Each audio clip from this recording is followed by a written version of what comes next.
Os homens espezinham sempre quem se humilha.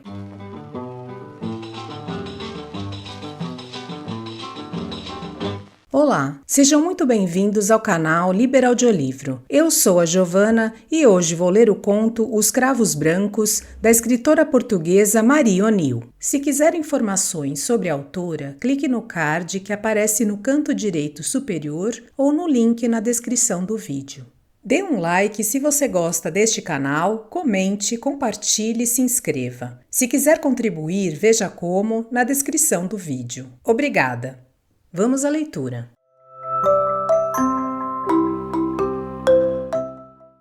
Tocou a campainha para o almoço. Vamos, disse-me Silvestre, tomando-me o braço. É à mesa que gosto de tratar assuntos graves. Eu sentia imensa curiosidade, mas nada queria perguntar. Recebera de manhã um lacônico bilhete do meu amigo, concebido nestes termos. Preciso falar-te urgentemente. Vem. Vesti-me praguejando por ser acordado no melhor do meu sono, e havia 2 horas que, tendo-lhe entrado em casa, esperava ouvi-lo sem que ele se decidisse falar. Sentamo-nos. Um instante depois, sentia-se o tinir dos talheres e reinava entre nós um constrangedor silêncio. Por fim, o meu amigo, voltando-se para o criado, perguntou: Está tudo aqui? Tudo, senhor Visconde. Retira-te e fecha a porta. O criado obedeceu e o silêncio prolongou-se. Quando eu já me dispunha a interrogá-lo, Silvestre ergueu a cabeça e, com voz levemente comovida, indagou: Tens lido a obra de Conan Doyle? A pergunta surpreendeu-me em extremo. Tenho. Por quê? Que pensas daquele sistema de dedução empregado por Sherlock Holmes? Acho-o muito interessante e, sobretudo, engenhoso. Não é isso. Eu me explico. Que pensas dele como método de aplicação prática? Enlouqueceste ou estás brincando? Nenhuma nem outra coisa. Mas tendo lido toda a obra do notável escritor, fiz dela um estudo consciencioso, apliquei-a e cheguei, por tal sinal que bem dolorosamente, à conclusão de que a dedução é mola real para obter a verdade. Sim? Como? Sabes quanto sou ciumento. Não te escondo que nestes últimos tempos a conduta de minha mulher me tem dado seriamente que pensar, mas o meu muito orgulho impede-me de lhe mostrar a menor desconfiança. É assim que, querendo apurar a verdade, pratiquei a teoria de Sherlock Holmes e colhi excelentes, bem que lamentáveis, resultados. Isso é de certo engano. Qual? Então não tenho as provas? Tens provas? Indaguei estupefato. Inegáveis. Mas eu te conto. Hás de ter notado que a Leonor tem o gênio um pouco triste. É modesta e de gosto simples. Porém, há 3 meses, pouco mais ou menos, mandou fazer um vestido elegantíssimo e passou a ocupar-se bastante do toucador. Estimei porque nada suspeitava, e até lhe repeti um espirituoso axioma de um dos nossos modernos escritores. A beleza da mulher está na gaveta dos arrebiques. Ela mostrou-se satisfeita de me agradar e começou a criar hábitos de elegância. Por esse tempo foi-nos apresentado aquele pintor francês que algumas vezes aqui tens encontrado.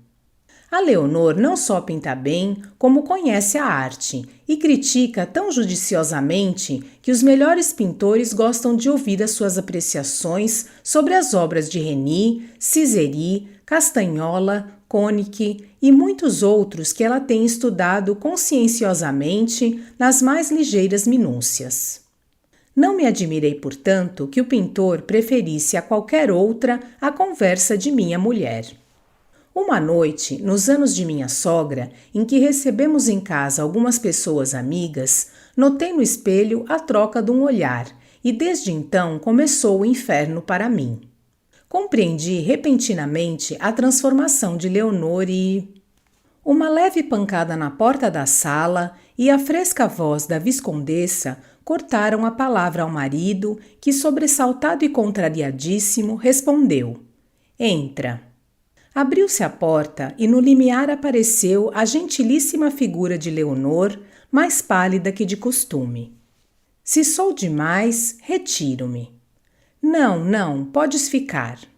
E Silvestre, lançando-me um olhar entendido, disse para a mulher: Saíste?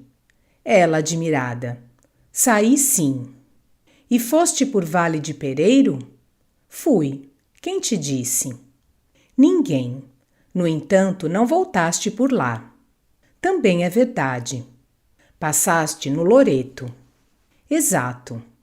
A cada afirmativa da mulher, Silvestre lançava-me um olhar de triunfo. Podes saber-se onde foste? Se tu já sabes, para que o perguntas?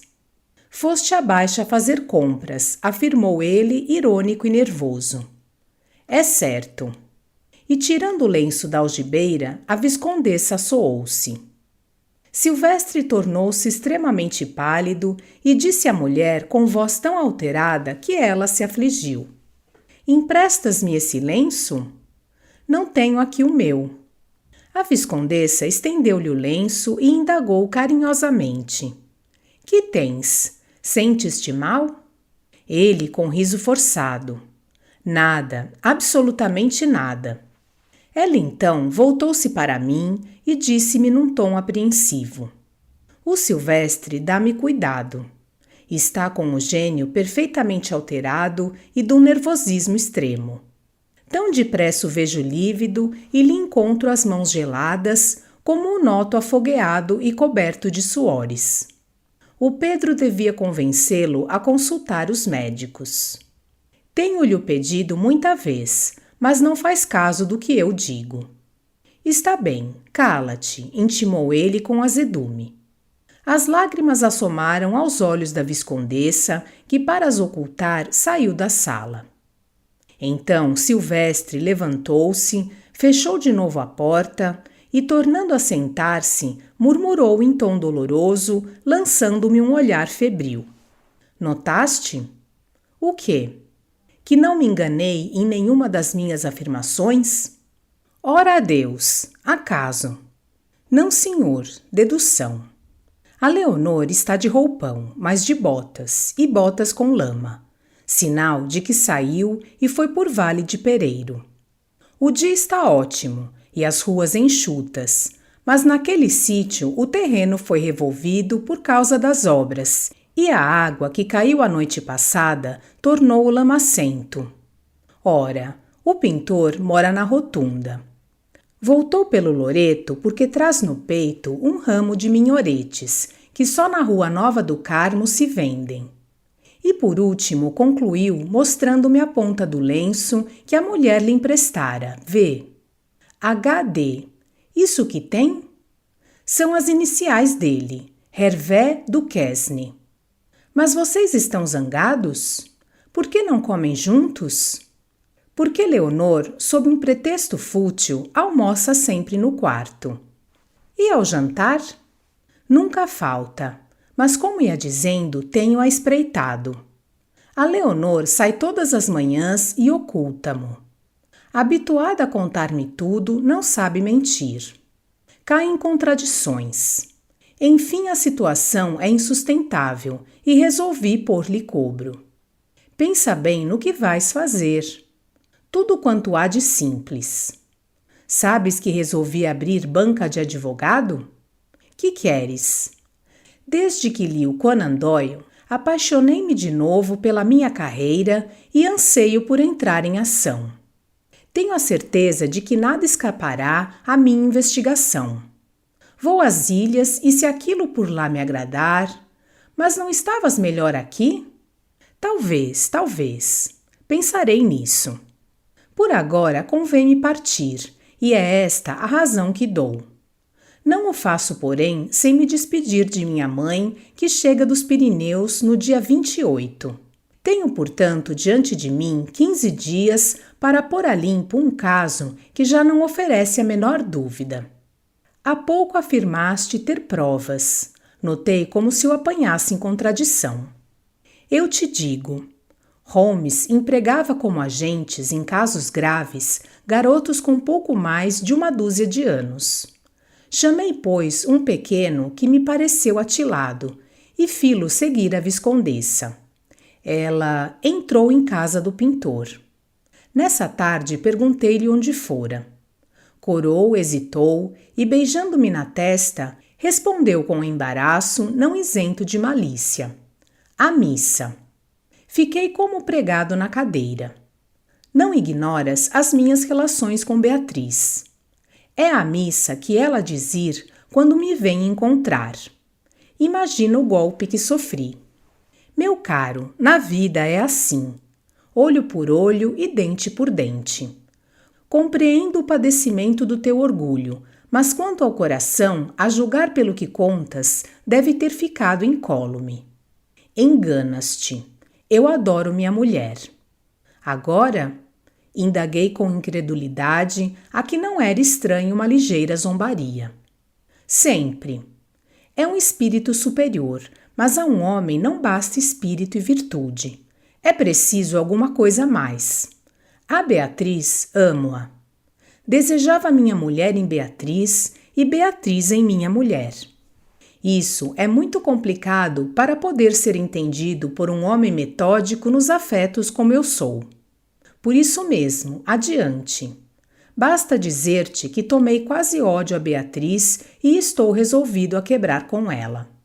Mas agora pergunto eu, que culpa tem a pobre rapariga da falta da viscondessa?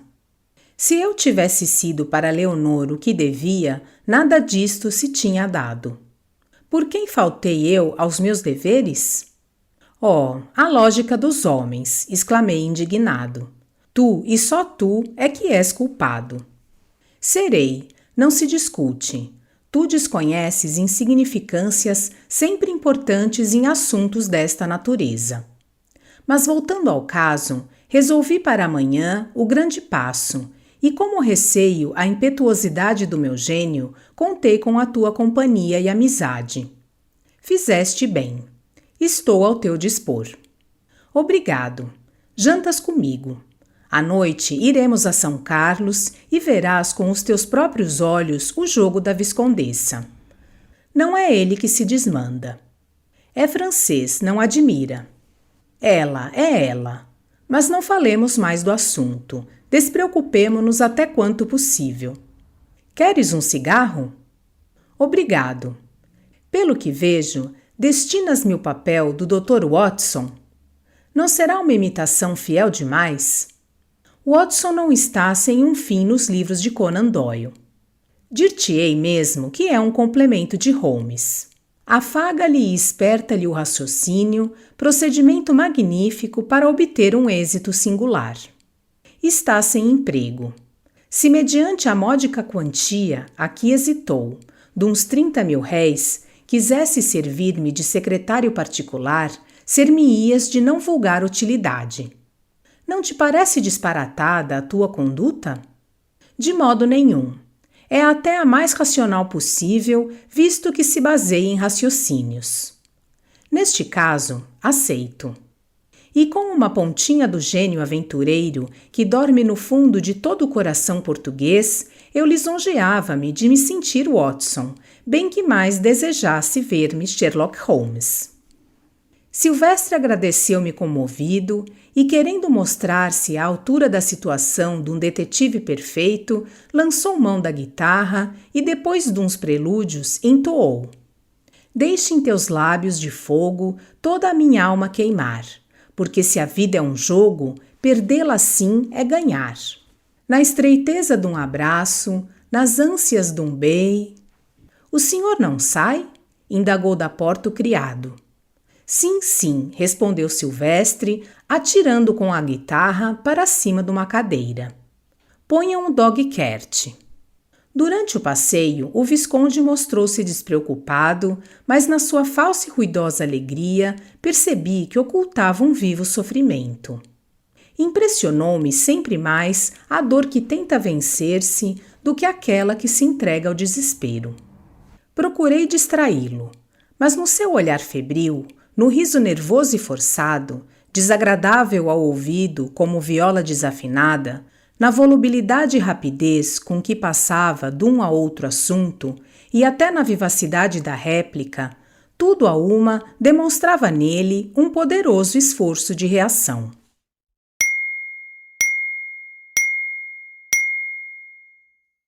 O jantar passou-se bem. A viscondessa, animada pela alegria do marido, fazia brilhar o seu espírito levemente satírico e eu observava-os a ambos, lamentando de mim para mim a breve desunião daquele interessante par. Ao café, um criado assomou à porta, trazendo na mão um lindo ramo de cravos brancos. Para a senhora viscondessa. Quem manda? Interrogou Leonor com ligeira emoção. Não sei, minha senhora. Então, como lhe veio a mão? Entregou-mo o porteiro, dizendo que o trouxe um moço. De certo, uma lembrança da estouvada Teresa, continuou a viscondessa com voz pouco firme. Dê essas flores a Luísa, que as ponha no meu toucador. Durante este curto e rápido diálogo, olhei Silvestre.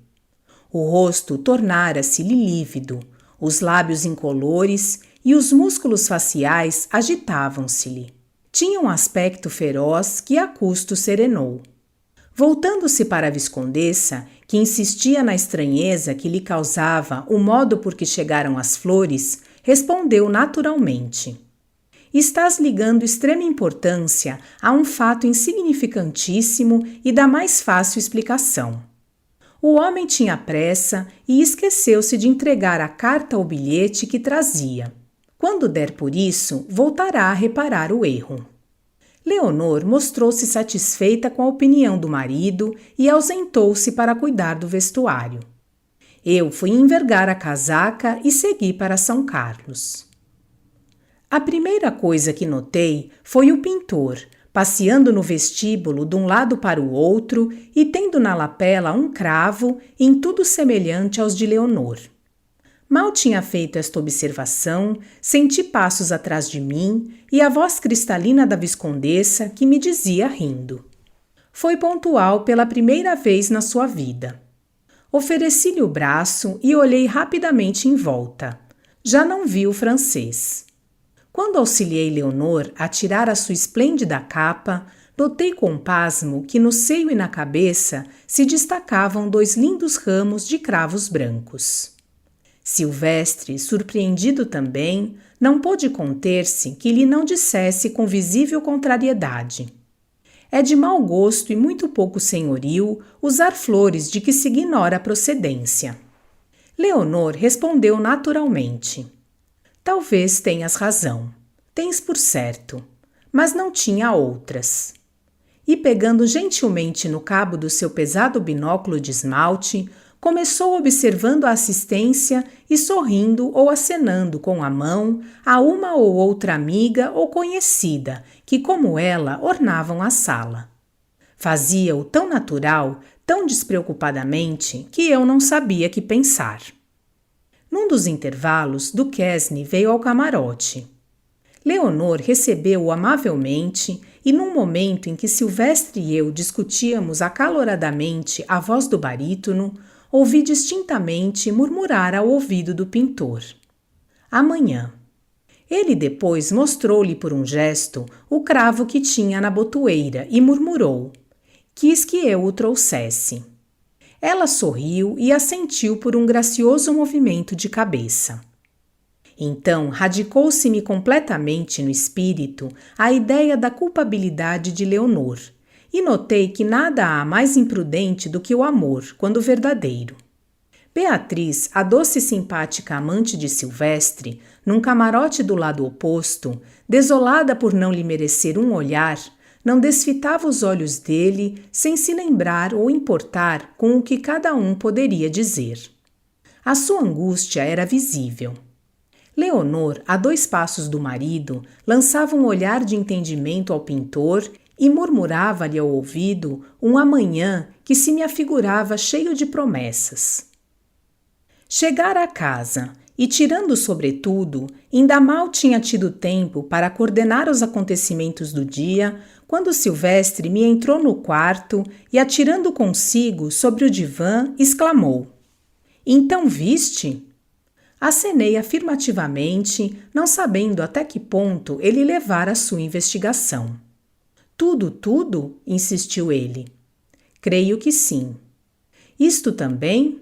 indagou incrédulo, atirando sobre a mesa um papel azul amarrotado. "Não, isso não." "Então lê." No papel azul, com as iniciais de Hervé Duquesne, li estas palavras escritas rapidamente a lápis. Hoje foi-me impossível esperá-la. Quando volta? A impressão que senti foi tal que, chegado a casa, não pude impedir-me de lhe fazer uma cena, tomando como pretexto as flores, confessou o meu amigo. "E agora?" perguntei assombrado. "Agora mato-os", respondeu friamente o Visconde. "Mas não era bom interrogá-la, confundi-la primeiro? Sabes até que ponto está comprometida?" "Que importa?" "Faltou." "E tu?" Silvestre abaixou a cabeça e, após uns segundos de silenciosa luta interior, redarguiu: "Tens razão, não me compete julgar. Separar-me-ei e partiremos em seguida. Mas primeiro quero mostrar-lhe que não sou um imbecil. Amanhã também vou à entrevista." "Era melhor não ires." "Vou. Se não queres, não me acompanhes." "Eu deixava-te lá só numa ocasião dessas? E a hora?" "Às 7. "Como sabes?" "É o costume." "Bem, vou acompanhar-te a casa." "Aceito. Se quiseres perder estas horas da noite conversando comigo, fazes-me um favor especial. Pela primeira vez na minha vida, sinto-me completamente desorientado." O resto da noite pareceu-nos interminável. Enfim, pela volta das 6:30, sentimos uns leves passos que deslizavam pelo corredor e, pela frincha da porta, pudemos ver o vestido branco da viscondessa desaparecendo na porta do jardim. Olhei para Silvestre. "Sigamo-la ou por outra, tomemos-lhe a dianteira." E, abrindo a porta do vestíbulo que dava para a rua, tomamos apressadamente o caminho da avenida. Ao chegar em frente da casa de Duquesne, o Visconde, sem hesitar, entrou. "Agora onde vais?" indaguei, tomando-lhe o braço. "A casa dele. É no primeiro direito. Ficarei no patamar superior. Quando Leonor chegar, entrarei com ela." "Mas isso é o escândalo, talvez a morte." "O que for, se verá." E, soltando-se-me da mão, subiu a escada. Seguiu. O coração batia-me apressado e, pelo meu estado, compreendi o de Silvestre. Decorreram minutos, longos como séculos, e, por fim, os degraus fizeram ouvir o passo ligeiro de Leonor. Olhei o Visconde. Tremia, e o suor inundava-lhe a testa. Aventurou-se a espreitar. Imitei-o e vimos a viscondessa bater à porta da esquerda. Então Silvestre, galgando de um salto os degraus, achou-se ao pé da mulher no mesmo instante. A viscondessa recuou um passo e, soltando uma sonora gargalhada, perguntou: "E o Pedro?" Vendo-me aparecer por meu turno, desatou a rir com tal gosto que as lágrimas lhe corriam pelas faces. Nós olhávamo-la perplexos. A porta abriu-se e a viscondessa, continuando a rir, disse-nos: "Uma vez sem exemplo, permito-lhes que entrem adiante. Por aí." E apontou-nos o corredor. Entramos numa sala onde uma senhora sexagenária conversava animadamente com H. Duquesne, que, sentado diante de um cavalete, retocava um retrato de Leonor em tamanho natural, com cravos brancos na cabeça e no peito. A senhora, ao ver Silvestre, correu a cingi-lo nos braços, clamando alegremente: meu querido filho, quanto estimo ver-te." E, voltando-se para a nora, num tom de censura: Não soubeste guardar segredo até ao fim. Não tive culpa, minha querida mãe, respondeu a viscondessa, rindo e lançando-nos alternativamente, a mim e a Silvestre, olhares impiedosos. Foi um simples acaso que, a meu pesar, me proporcionou a agradável companhia destes senhores. Silvestre e eu, sem percebermos bem, sentimos-nos vexados. A viscondessa continuou. Por hoje, meu caro Duquesne, fica adiada a nossa sessão. Estes senhores convidaram-me para um divertimento a que me não posso recusar, embora tenha a maior pena de lhe causar atraso. Nós examinamos a tela, dirigimos alguns elogios ao pintor, mas sentíamos-nos contrafeitos, receando parecer ridículos. Depois de combinar nova sessão para completo acabamento da obra, Duquesne retirou-se, parecendo não ter ligado a menor importância à nossa intempestiva entrada. Então Leonor, depois de ter trocado com voz baixa umas palavras com a sogra, começou dirigindo-se a mim. Vou contar-lhe uma história, Pedro, que talvez o interesse, bem que não lhe seja completamente estranha. Quando Silvestre pensou em ir às ilhas, disse-me que eu devia ficar, porque se tratava de uma ausência de curta duração. Magoou-me a resolução e admirou-me por insólita, preocupando-me muito. A breve trecho, um acaso me descobriu a causa. Ouvi-o, em minha própria casa, convidar Beatriz a segui-lo. Fugia-me? Abandonava-me? Como poderia eu saber? A sua resolução nada tinha de desculpável, a não ser uma grande paixão. Beatriz é uma senhora recebida em toda a parte como tal. Se seguia Silvestre, era de certo na ideia de não mais se separar dele, e só para a realização de um tal desejo se tornava compreensível a conduta de ambos, sobretudo a dela. A mulher hesita sempre diante de um escândalo.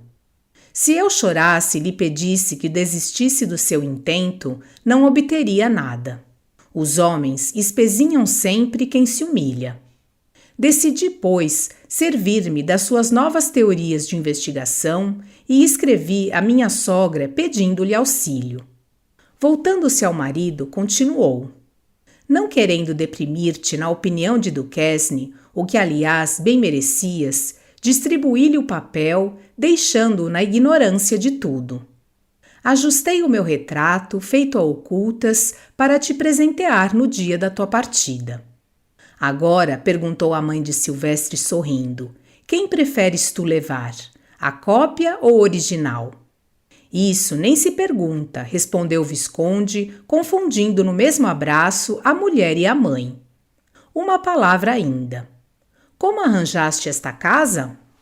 Disse-me Duquesne que estava vaga, falando em ver se lhe cederiam um quarto para pôr o cavalete, visto no seu ateliê entrar muita gente e não ter onde ocultar. A mãe de Silvestre, sorrindo, foi a uma gavetinha de um lindo contador de pau santo e, tirando um sobrescrito, entregou-o ao Visconde, dizendo: Aí tens o plano do ataque, a conta da mulher que bordou as iniciais no lenço, etc, etc. Mas o bilhete de Duquesne? Interrogou Silvestre. E o cravo que ele trazia na lapela? Ajuntei eu. Isso são pequenos retoques que eu, como mais experiente, para alguma coisa servem os cabelos brancos. Dei na obra de Leonor. Pedi ao pintor que levasse o cravo para, por um gesto, inquirir de Leonor se tinha recebido os que lhe mandei, porque parecia que o moço os entregara noutra parte. O bilhete fiz-lhe escrever, dizendo precisar sair caso ela não viesse. Instei com ele para que fosse a São Carlos e me trouxesse a resposta sem que tu desses por isso. São habilíssimas as mulheres quando se trata de enganar. Que dizes a isto, Pedro? Tu és bien qui finit bien. O Visconde quebrou as suas relações com Beatriz. Dizer que a lição o deixou completamente emendado em aventuras de amor seria desconhecer o coração masculino. O que é certo é que durante 1 ano, ou talvez mais, Silvestre só pensou na mulher. E no seu espírito encontrou nela o detetive inglês, um perigoso rival.